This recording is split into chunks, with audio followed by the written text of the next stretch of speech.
As of recent, I've been playing through the Assassin's Creed games, making some retrospectives if you've seen them. But I've not really been paying attention to the upcoming game in the series.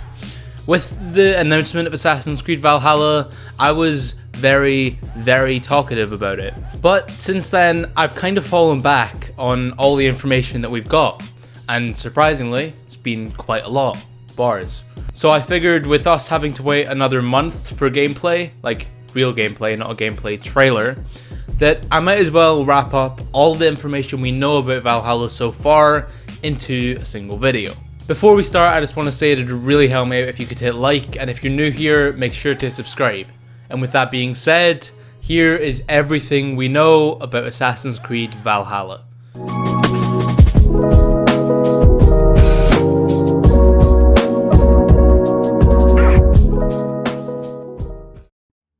So let me get through some base info that I assume everyone already knows.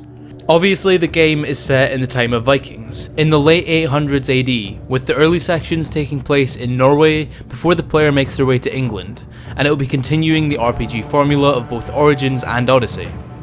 But despite it being an RPG, Valhalla is bringing back a lot of what was lost over the past two games, with potentially the best possible Assassin's Creed dev team of all time, including Ashraf Ismail, Darby McDevitt, Jesper Kidd, Sarah Snatcher, just to name a few. It appears that the game will return somewhat to the roots of the franchise.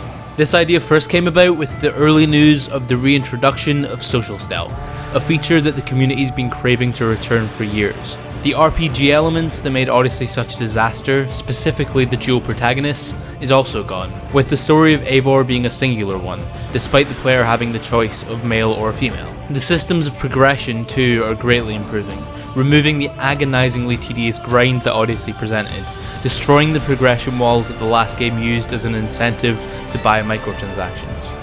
The system instead will be replaced with progression that's far more focused on tangible skills as opposed to arbitrary XP that would control a traditional leveling system.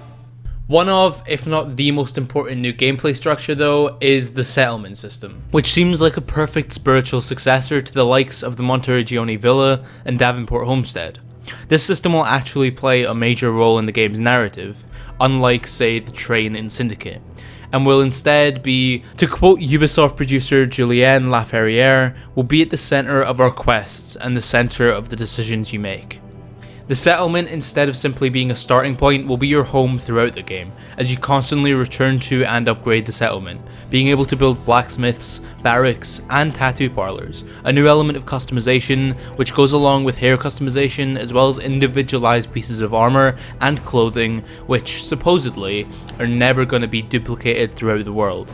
It appears that this settlement mechanic will also have a major impact on mission structure itself, as Ashraf has explained that the missions in Valhalla will be much more open and dynamic, with a genuine variety of ways to approach each mission, including options of non-violence that involve retreating back to your settlement.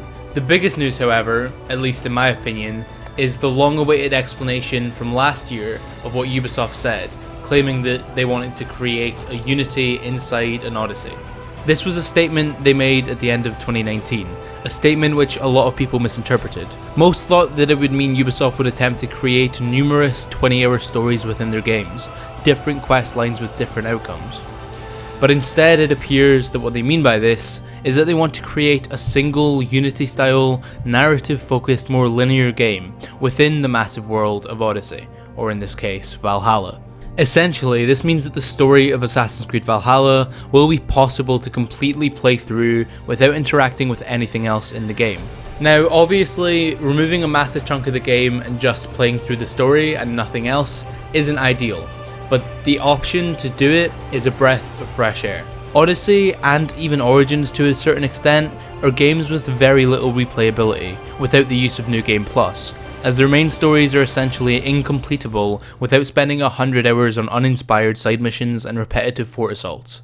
And so, the news that this is at least possible to simply play through Valhalla in a 20-hour period is incredibly refreshing. Whilst personally I wouldn't do this myself, at least on first playthrough, it is refreshing to have the option, because the main reason for me never replaying Odyssey and only replaying Origins twice is because essentially I didn't want to put 100 hours into a game just for a 10-hour story.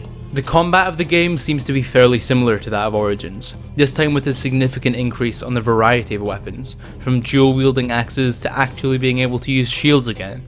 I can only assume with the changing in the progression system that the issue of enemies being damage sponges that was present in Odyssey also won't be there. As for other systems in the game, it doesn't really seem like there's going to be that much change. The control system is supposedly the same, the hidden blade is of course returning, as well as the hood, and the controllable bird mechanic.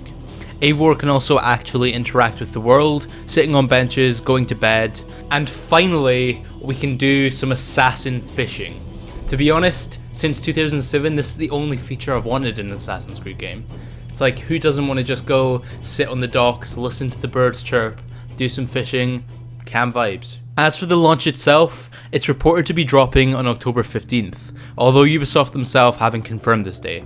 However, they have confirmed that similarly to Black Flag, the game will be completely cross-gen, featuring the oh-so-advertised smart delivery system, meaning essentially you don't have to buy the game twice. And of course, I can't forget the Viking rap battles, a system that Ubisoft have gone way too in-depth on in their marketing.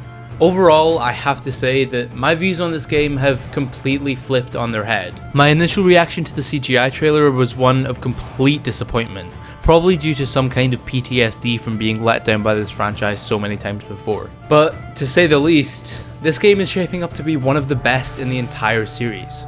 It's clear that Ubisoft have genuinely learned from mistakes, bringing back some of, if not the best people who have ever worked on the franchise. And I'm willing to admit that I was completely wrong about this game.